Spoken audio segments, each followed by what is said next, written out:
Qora yoki ko'k choy. Qaysi birini zarari ko'proq deb o'ylaysiz?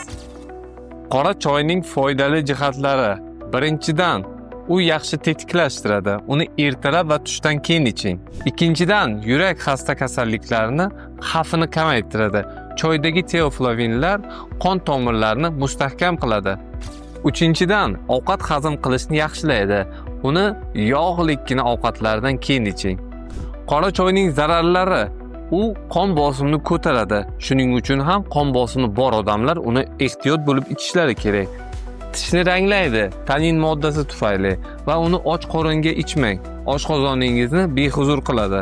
Ko'k choyning foydali tomonlari: birinchidan, qarishga qarshi kurashadi, antioksidantlar hisobiga.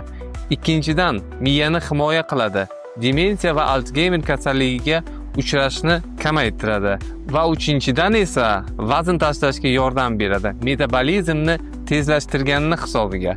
Ko'k choyning zararlari: birinchidan, kamqonlik kasaliga olib kelishi mumkin, temir moddasini so'rilishiga xalaqit bergani uchun. Ikkinchidan, jizzaki va asabiy bo'lib qolishingiz mumkin, kofein va L-tianin hisobiga. Uchinchidan, gastritni kuchaytirishi mumkin, oshqozonda kislota baland bo'lganda. Biz qora choyni sevamiz. Sizchi, izohlarda yozib qoldiring va bu videoni choyxo'r do'stingizga yuborib qo'ying.